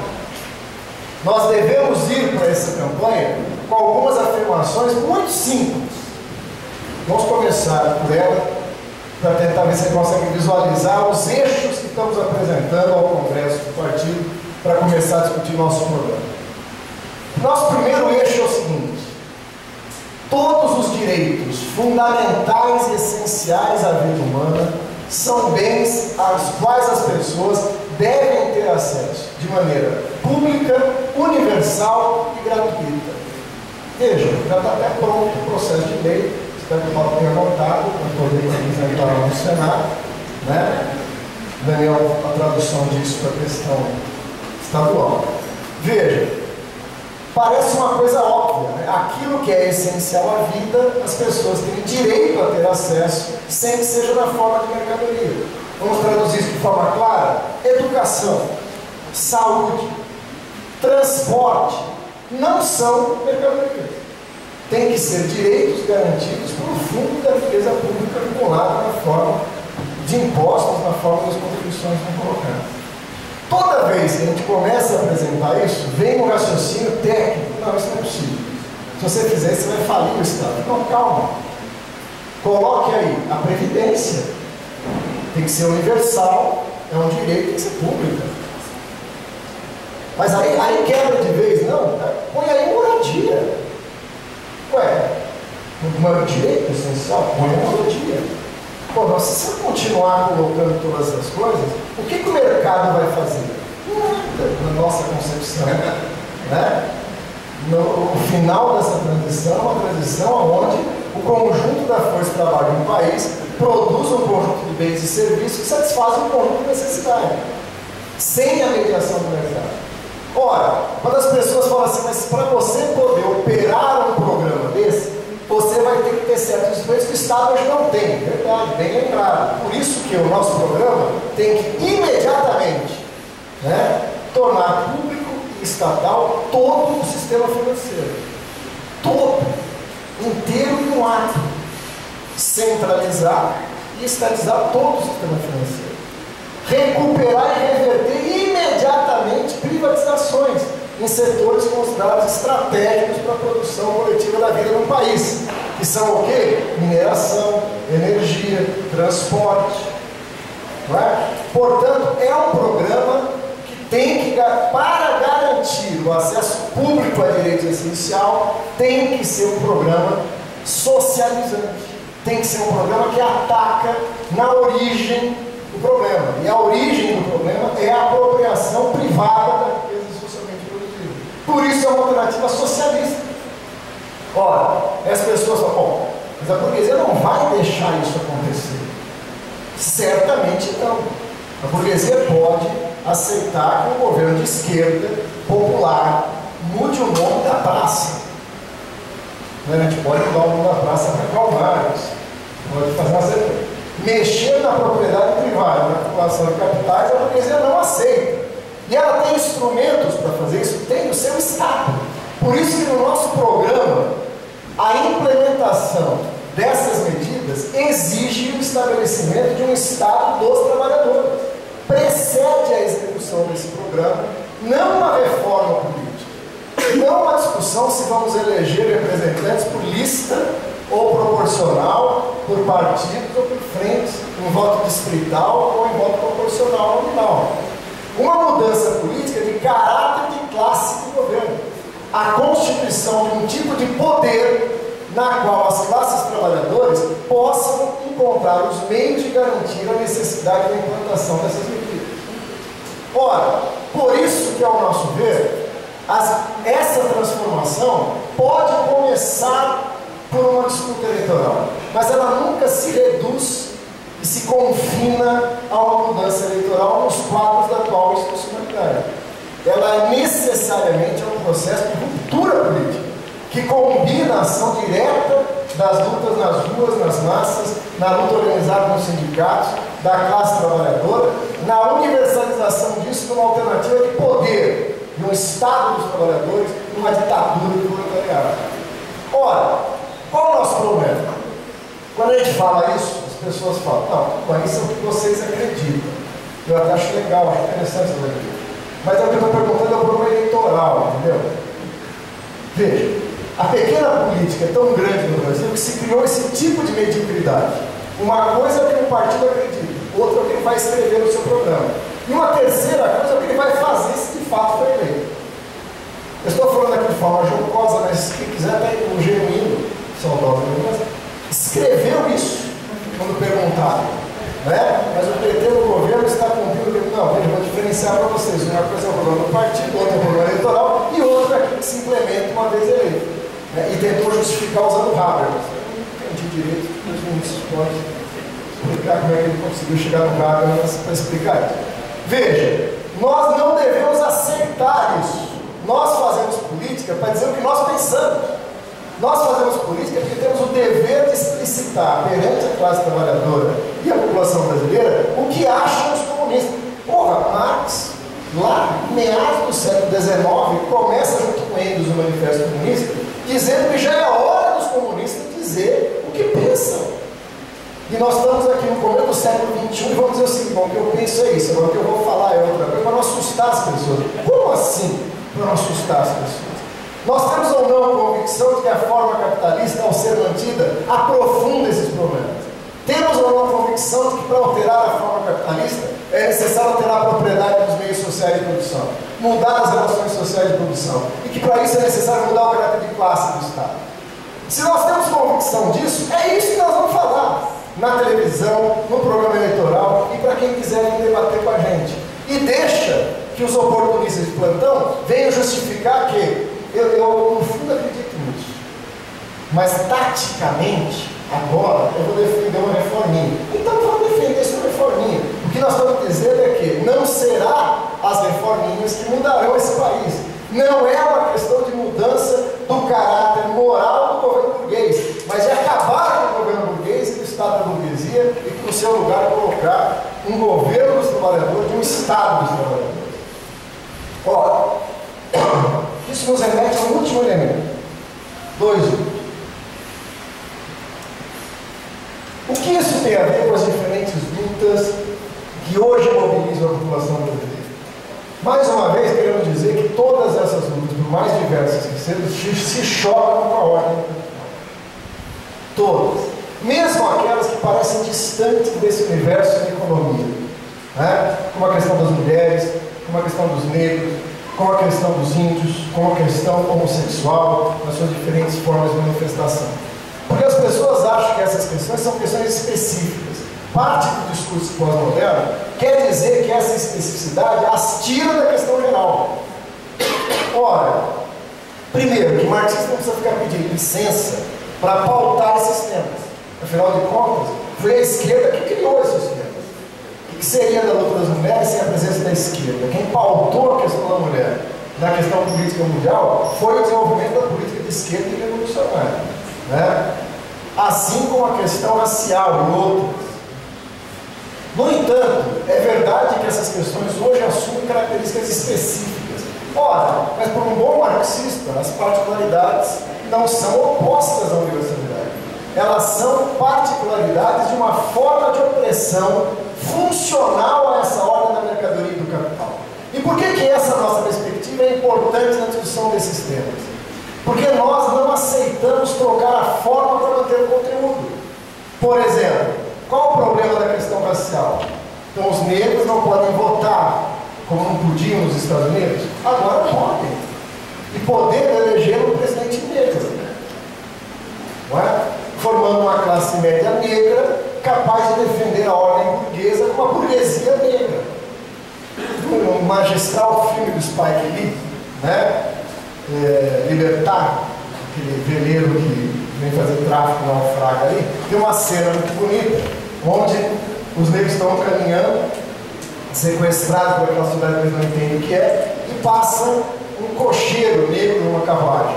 Veja, eles estão chegando da África, vem um cara dirigindo uma carruagem, parece ser uma pessoa rica e influente. Olha o carro que ele está dirigindo. E começam a apelar para ele, né, na sua língua natal, e lógico que o cara não entende nada que eles estão falando e segue andando. Um dos membros da comitiva bate no ombro do cara que está esmerando e fala: não perca a sua fósforo, não tente fazer um degradante. O cara não é negro, né? mas ele ali estava no papel de um branco. A questão racial não se resume à questão racial. Ela é funcionalmente utilizada e cruzada com a questão de classe, assim como a questão da mulher, assim como a questão da homossexualidade e das diferentes formas de manifestação da sexualidade. Isso é cruzado pela sociedade capitalista, das mercadorias e do poder burguês, inclusive criando formas de escape para que isso se expresse. Nem vou entrar nessa discussão agora em exemplos como na novela, né? E do beijo da novela, porque parece que a questão do preconceito foi resolvida. Nós estamos aqui ocupados com essas bobagens de teste do Partido Comunista e não vimos a novela, perdendo o fato de que essa questão já foi superada, porque duas pessoas do mesmo sexo se beijaram na novela da Globo. Então veja, é a própria lógica da mercadoria, da realização sem realizar, né? Os homossexuais podem continuar sendo assassinados nas periferias, etc e tal, porque agora dois autores da Globo podem se beijar. Então essa resolução sem resolver é própria dessa ordem que precisa ser superada. Toda a humanidade só será livre quando se libertar do capital. O segundo elemento que se desdobra aqui, nesse último aspecto que eu queria falar para vocês, se desdobra para o seguinte: tá, se vocês querem o fim da ordem burguesa, uma ruptura revolucionária, quebra o Estado burguês e rompa com a ordem da mercadoria e do capital, levando a uma transição para o fim do Estado, por que disputar eleições? Né? Não seria o momento que essa ordem mostra suas contradições e sua crise, de unificar uma forte e direta campanha pela negação dessa ordem institucional pelo voto nulo? Então veja, nós não concordamos com essa tese, mas diferente de outros partidos, nós respeitamos essa tese. Tem sentido a proposta do voto nulo hoje. Tem sentido para aqueles que, vivenciando essa forma de representação política, havendo uma forma desgastada que não corresponde mais às suas necessidades. Principalmente considerando uma juventude que viu, na prática, o circo dessa farsa de eleições, a cada ano mostrando alternativas para as pessoas falarem em educação, em saúde, em transporte, para chegar lá e fazer o contrário. Então, o desencanto com o voto, com a eleição, é compreensível e nós devemos entender. E é, de certa forma, saudável. O nosso inimigo nessas eleições não é o voto nulo. Se tem alguém pensando isso, se o pessoal do voto nulo votasse na gente, o Daniel se elegeu. Não vai. Não é isso que vai fazer a diferença. Não é essa a questão. Se esse voto nulo significa um desencanto contra o Estado burguês, ele é um elemento de uma construção, de uma consciência que vai ser muito útil para a gente no desenvolvimento da nossa estratégia. Nós não devemos nem hostilizar, nem nos confrontar com o discurso do voto nulo.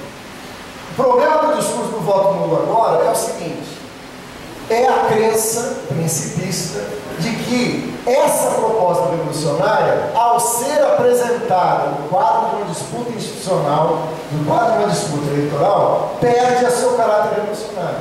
Ou seja, nenhuma ação revolucionária pode passar sequer pelo processo das eleições. Ao passar, perde a sua legitimidade. Os comunistas não acreditam nisso. Por que não acreditamos nisso? Por dois motivos que aqui eu vou tentar ser rápido.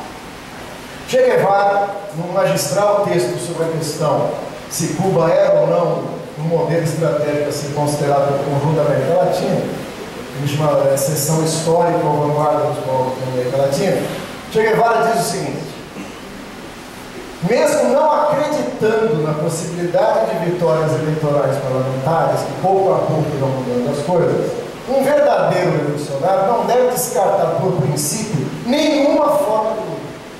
Nenhuma. Um revolucionário não descarta nenhuma forma de luta por princípio. É possível, pelo grau de desenvolvimento, pela história política de um país, pela consciência daquela classe naquele momento, que haja condições de forças revolucionárias apresentarem-se a disputas eleitorais. E se houver essas condições, esses devem apresentá-las. Né? O que o Che descreve na sequência é: se essa força for consequente, o que se espera é que, se for eleita, implemente o programa de transformação pelo qual foi eleita. E aí vai se chocar com a ordem do Estado português. Portanto, o problema não é iniciar uma transformação do processo eleitoral, é a crença de que ela pode ser complementada sem romper com a institucionalidade portuguesa. E é isso que nós acreditamos. O último elemento é a questão do porquê, se essa é uma luta anticapitalista, nessa perspectiva socialista, e nós não somos a única força que defende isso, e sabemos disso. E se nós defendemos nas nossas resoluções tanto a formação de um bloco revolucionário proletariado e de uma frente anticapitalista, por que não traduzir esses princípios estratégicos para a tática eleitoral na frente de esquerda? Ora, primeiro, nós defendemos isso. E nós buscamos isso. Em 2006, em 2008 e em 2010. Buscamos coerentemente. Buscamos conversar não só com o PSTU e o PSOL, que são partidos aliados, são partidos que estão sempre com a gente nas lutas sociais, e que na qual nós guardamos algumas divergências, que não são pequenas, mas grande identidade no que respeito à caracterização desse governo e da meta socialista. No entanto, durante todo esse processo, nós, assim, alertamos que o PCB não faria alianças meramente eleitorais. Não se tratava, no caso da frente de esquerda, de chegar na véspera das eleições e falar, bom, então é natural que a gente saiba. Não, não é natural. Natural é sanduíche de galinha com uva passa. Né? Não tem nada de natural que a frente de esquerda não. Ela é uma construção política que tem pressupostos. Por exemplo, uma discussão se nós estamos compreendendo da mesma forma a tática eleitoral. Segundo, se nossos elementos programáticos coincidem, se é possível derivar das nossas divergências que existem, elementos comuns no eixo programático capaz de desenvolver. E terceiro, e não menos importante, se o desenvolvimento dessa frente é um desenvolvimento que respeite a autonomia dos partidos, que os trate de igualdade, que tenha a mesma condição de respeito de todos eles, que não se reduza ao velho jogo das alianças eleitorais, de quem teve mais votos na última eleição, quem tem um nome público maior, etc. e tal, como se costuma fazer no jogo dos oportunismos eleitorais. Então, nesse sentido, nós ampliávamos sempre a discussão da frente de esquerda, não só a partidos registrados no TSE. Para nós tem que ser considerado como partidos de esquerda na construção de uma frente todas aquelas organizações registradas no TSE que lutam pelo socialismo. Movimentos sociais, organizações políticas. Não é uma sopinha de letra de dirigentes partidários numa sala discutindo não uma aliança, mas distribuição de tempo de televisão. Nós avisamos que não faríamos mais isso em véspera de eleição.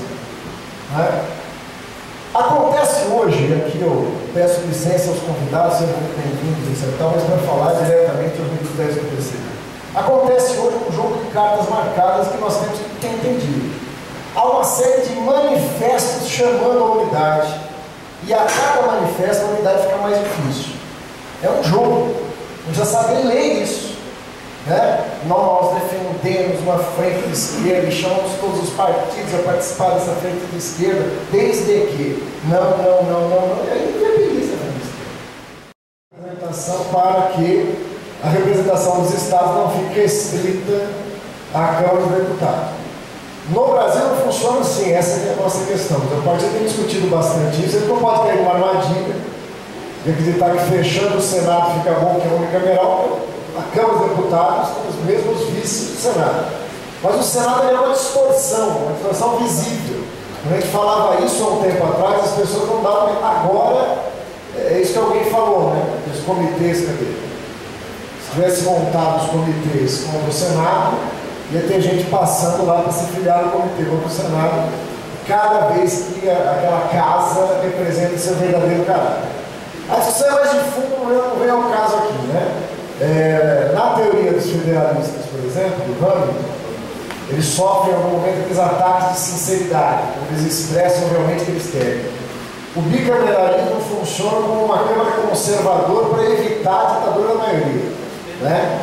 E as pessoas acham que isso é uma coisa presa ao contexto da jovem nação americana. Não é, é da ordem burguesa. Ela tem uma funcionalidade nisso, né? Ela precisa deixar claro que é difícil isso. Eu acho uma boa campanha, né? Lançar candidato ao Senado para fechar o Senado tem um apelo propagandístico interessante. Vamos à questão da linguagem, que a Alex colocou, que as pessoas seguiram, né? Começamos por dizer que a gente concorda. Nós temos que ter todo cuidado com a mediação da linguagem, principalmente por onde o Alex começou, que é a preocupação com quem estamos falando, quem que eles querem que nos entenda. Nós estamos numa classe trabalhadora e a gente quer que ela nos entenda. Então, eu acho que essa preocupação é permanente, ela tem que se dar. O outro lado que apareceu aqui é o lado do nosso debate, está boa essa discussão no partido, né? As nossas resoluções tem que ter um grau de precisão, tem que ter um grau teórico, que se os trabalhadores entenderem, elas têm problema. Que elas vão corresponder ao entendimento que é o senso comum, que é a alienação, né? A nossa tarefa enquanto militante, enquanto partido, é a tradução dessa formulação na sua complexidade numa forma fácil. Esse é que é o desafio. Por quê? Eu trabalhei a vida inteira na educação popular. E dentro da educação popular, essa era a nossa briga. Um setor da educação popular falava o seguinte: precisa cuidar da linguagem. Então precisa explicar o povo de maneira fácil que ele entenda. Só que aí você destrói todo o conteúdo até que ele seja facilmente compreensível. Você rebaixa o conteúdo ao nível de entendimento imediato. O desafio da educação popular, eu acho que na nossa prática política também, não é esse.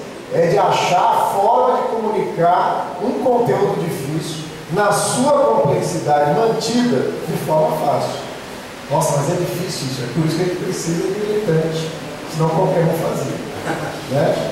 Agora, às vezes eu imagino quando aparece esse debate assim: vocês precisam tomar cuidado com o discurso da campanha. Então cuidado com esse vocês. Vocês quem? Os candidatos? Vão estar na televisão? Não. Quem vai ter que fazer essa ligação é o militante. Esse efeito que o Daniel falava de multiplicação da campanha é cada militante do partido, né? E aí esse militante tem que ter formação para entender a coisa, porque ninguém simplifica se não entendeu. Você não consegue explicar de forma fácil aquilo que você não entendeu, né? Então nós temos que, esse é um desafio, vai aparecer de novo essa discussão. Por exemplo, o programa. O Joaquim falou com razão. Vai ter uma síntese. Tem que ter uma síntese, né? Mas só para vocês ficarem mais preocupados com isso. O primeiro esboço da reflexão programática que está sendo discutido na CPM, que vai virar um texto que será levado como proposta inicial para discussão no Congresso, já está com mais ou menos 50 páginas. Porque ele precisa ser completo. Ele precisa ser pensado. Para desse material rico, fazer um resumo, uma síntese, e daí resultar os eixos. Qual que é o caminho inverso que a gente quer evitar? A ideia dos eixos.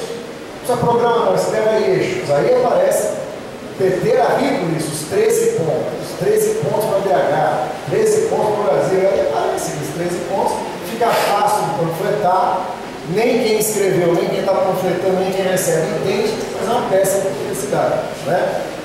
A campanha que a gente quer é uma campanha que, por ser um movimento de ideias, ela tem que ter uma linguagem e instrumentos de propaganda fácil de serem entendidos, mas que expliquem as coisas. E algumas coisas precisam gerar não compreensão. Olha que legal. Por exemplo, vou dar um exemplo que foi falado aqui. Nós vamos falar de estatização do sistema financeiro. Vamos falar de estatização do sistema financeiro. O bancário vai chegar e falar assim: mas se vocês vão estatizar o sistema financeiro, como é que vai ficar o meu emprego? O seu emprego está garantido, então. Né? Você é um bancário do Bradesco e seu emprego está garantido. Não. O bancário do Banco do Brasil tem esse emprego muito mais garantido do que o bancário do Bradesco. E se o bancário do Brasil não tem, vai ter que ter. Né? Então, algumas coisas têm que não ser compreendidas. Porque ao não ser compreendida, gera uma pergunta que o nosso programa tem que ter uma resposta. Aí entra a questão do poder popular. Esse é um eixo que tem sido, com razão, muito questionado pelos militantes do partido. E tem razão. O poder popular, assim como o socialismo, ainda mais a ideia de comunismo, são abstrações. As pessoas não entendem. O capitalismo é ruim? Não, o comunismo é bom? Tá, você está dizendo. Você tem uma coisa, você tem outra. Como é que eu posso julgar? Aí ela colocou, veja, cada vez que ela trabalha, vai trabalhar, ela se torna mais comunista. Eu duvido que é porque no trabalho dela ela não ousou esconder uns livros de Marx e Engels que ela fica estudando. Não, né? Porque ela está entrando em contato com as contradições reais da vida. Nós temos que ter a capacidade de pegar essas contradições e ter resposta para isso. O nosso programa está construído, está pensado a partir desses eixos. O poder popular não pode ser a primeira peça. Eu até entendo quem falou que o eixo central é político, eu concordo totalmente. Mas a ordem da nossa campanha é um pouco essa. Nós precisamos garantir a vida que o capitalismo está ameaçando. Para isso, educação, saúde, transporte, moradia. E nossa proposta é: isso é um direito que as pessoas não vão pagar por isso. Tá, mas para isso, então, o Estado precisa gerar recursos. Para isso, vai precisar reverter as privatizações. Para isso, vai precisar enfrentar o mercado e os proprietários. Para isso, vai ter poder. Então, o poder popular entra como uma forma de viabilizar essas transformações. Aí tem razão quem colocou, precisamos materializar isso. Mas aí tem um risco. Quando a gente materializou muito no 14º, fica conselhos, associações de bairro. É mais que isso. É a tentativa de criar um poder, uma alternativa real de poder, para constituir um Estado diferente do Estado burguês. Veja, está difícil para a gente, porque ainda é uma equação aberta na conjuntura. Isso, a realidade vai ter que avançar. Né? Cuidado para a gente não. Assim, é como se você quisesse que o Lenin, né, em 1902, tivesse equacionado corretamente o problema da insurreição. Só que ele só apareceu em 1905. Né? Foi depois que apareceu para que pudesse ser incorporado. Deixa eu dar um pouco a realidade. As questões do poder popular hoje estão colocadas da seguinte maneira: contra o poder deles, que organiza essa forma capitalista, é necessário que os trabalhadores organizem o seu próprio poder. Essa que é a forma. Tem como organizar nosso próprio poder? Tem. Eu tenho falado, quando vai para baixo, conversar com o trabalhador, assim, não é possível que a gente faça uma bosta maior do que eles estão fazendo. Quando as pessoas perguntam, mas vai dar certo? Eu falei, não sei, mas o que eles estão fazendo não está dando, não está. Né? Então nós vamos ter, o nosso discurso é um discurso que trabalha a partir da constatação que a ordem capitalista e a forma de poder que ela está associada não estão funcionando. E nós temos uma alternativa, a forma socialista e o poder dos trabalhadores. Cair no exemplo que foi dado, o que é o poder popular? É a própria classe trabalhadora organizada enquanto poder. Né? Não entramos na discussão, por exemplo, da nossa proposta de reforma política. Nós estamos contrapondo a ideia de reforma política restrita, limitada, de fachada, a uma constituinte popular eleita no próprio local de trabalho, que é isso que foi falado aqui. No local de trabalho e moradia, diretamente, para os trabalhadores se constituírem eles próprios enquanto força constituinte de novos órgãos de poder. Né? Bom, mas tudo isso implica que a gente está falando com eles, os trabalhadores, e eles têm uma imagem sobre nós, os comunistas. Aí foi tocada uma questão importante. Num momento histórico, os comunistas eram romanceados. Aquele pessoal idealista que luta pela justiça e que só se ferra. Né? É matéria para livro, para filme, etc. e tal, mas eu que não quero que meu filho se meta nessa. Agora nós estamos num momento pior, é isso que as pessoas estão dizendo? Nós estamos sendo ridicularizados. Né? Pô, você ainda é comunista, ninguém te avisou, esse negócio caiu, não é para nada. Né? Veja, nós não resolvemos isso nem com a linguagem, nem com o conteúdo do programa. Né? Isso se resolve em uma dimensão um pouco maior. Eu acho que a eleição é um bom momento para exercitar, mas é só um momento, isso tem que ser prática cotidiana de um militante de um partido comunista. É o exemplo, é a postura, é o caráter. A gente está conversando Eu confundo seu nome, não vou decorar até o final do dia de hoje. Não. Arutano. Estava conversando com o Arutano, né? Se o cara chega e tem uma imagem de comunista come criancinha, um terrorista pronto para botar a bomba embaixo da mesa, sair e explodir tudo, e vê um cara conversando, apresentando seus argumentos, sendo coerente, sendo respeitoso, sendo sincero, quebra aquela imagem, né? Gera uma distorção. Na época da ditadura, apareceu pichado no muro, lá no ABC Paulista, em São Bernardo do Campo, uma pichação no muro que dizia assim: se o comunismo realmente fosse ruim, o governo já tinha implementado. Certo? Quer dizer, o governo metendo o discurso anticomunista. Os trabalhadores falam assim: esse governo está falando mal do comunismo? Então, tem alguma coisa que eu quero entender do que se trata. Então, o discurso anticomunista às vezes se reverte a nosso favor. Deixa os caras pintar o monstro que ele vai aparecer. Outra coisa é o seguinte: a luta de classes vai acirrar, já está acirrando. Quando a luta de classes acirra, a direita aparece. Quando a direita aparece, ela bota a culpa no comunismo. Certo? O que é fundamental? Quem são eles que estão botando a culpa na gente? Esse é o nosso melhor cabo eleitoral.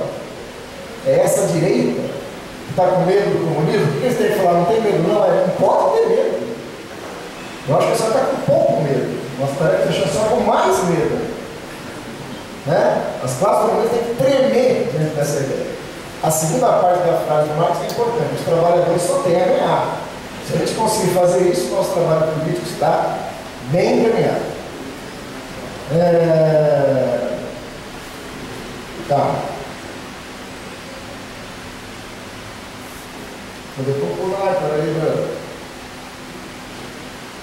Rebaixamento do programa e tal. Falei. Ó,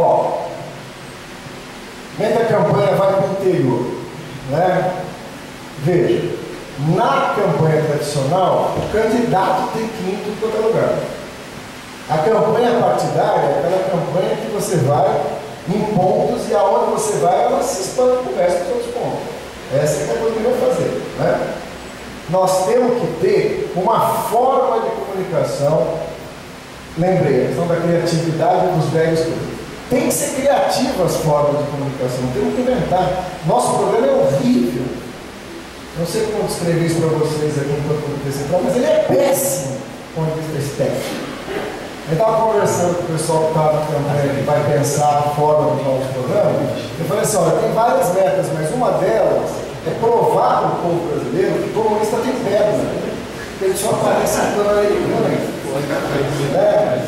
Aqui tal, que fez um fundo, as letrinhas, a legenda, tem uma tomada externa, não tem uma animação, né? Não tem humor.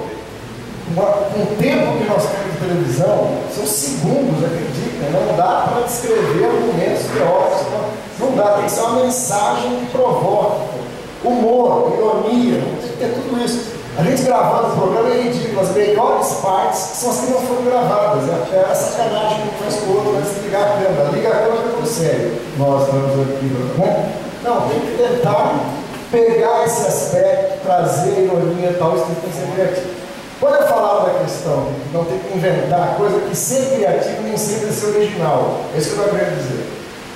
A gente está tão preocupado em como enfrentar problemas tão novos que a gente esqueceu coisas muito elementares, né?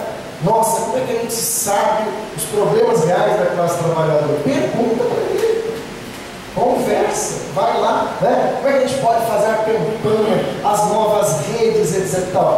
Põe 10 pacotes de pipoca, você vai ficar um pipoca, vamos estabelecer uma rede, uma conversa, na conversa, no dia a dia. Né? Às vezes, os velhos, quando eu falo dos velhos métodos, é aquela velha capacidade dos comunistas de se enraizar junto à classe, sofrer junto aos seus problemas, suas lutas, e aí é que surge a identidade entre os comunistas e a classe. Não é, veja, não é falsificar o discurso nosso para que pareça o discurso da classe. Isso é estratégia de marketing, não estamos vendendo nada. Nós estamos tentando integração orgânica do partido na classe. Portanto, nós temos que aí é se enraizar, ir lá, conversar com as pessoas, falar com elas, etc. E tal. Vai encerrar, né? Então, vai encerrar um poeminha que talvez fale tudo isso. Que chama Quando e Por que Nascemos? Né? Quando nascemos? Não sei. Quantos anos temos? Sei que algum tempo atrás festejamos nossos 90 anos, porque nascemos ou fomos fundados em 1922. Mas talvez tenha sido antes. Talvez tenha sido em 1917, quando os trabalhadores russos iniciaram a construção do futuro. Ou foi então em 1919, quando começamos a sonhar com nossa internacional, sonhos planetários. Mas talvez tenha sido antes ainda, em 1871, na Paris revolucionária da Comuna, ou em 48, quando os trabalhadores saíram às ruas para falar com sua própria voz. Não sei, mas talvez tenha sido ainda antes, quando dois alemães se encontraram e viram o mundo através dos nossos próprios olhos, mostrando os caminhos da nossa emancipação. Mas talvez não. Talvez tenha sido muito tempo antes. Talvez tenha sido como um trabalhador olhou para suas mãos e percebeu que não eram mais suas mãos. Quando olhou para os seus pés e viu que a terra não era mais a sua terra. Não sei, mas acredito que foi aí. Foi exatamente aí que nascemos. Talvez tenha sido por isso que nascemos. Talvez tenha sido por isso que vivemos tanto tempo. Talvez tenha sido por isso que resistimos. Talvez seja por isso que estamos ainda hoje aqui, para dizer aos trabalhadores: olha, estas são suas mãos, são seus os frutos do trabalho. Olha, esta é tua terra, são nossos seus frutos. Coragem, levanta a cabeça, veja esse sol que se insinua por trás das nuvens que tentava escondê-lo. Não há noite tão longa que derrote o dia. Veja como tinge de vermelho o universo. Levanta sua mão, camarada, assim. Agora fecha o punho. Isso. Lembra aquela canção que incendiamos o mundo de esperança? Coragem. Vocês nunca estarão sozinhos. Nunca, camaradas. Por isso nascemos. Por isso lutamos tanto. Por isso, camaradas, sobrevivemos. Por isso que fomos, somos e seremos sempre comunistas.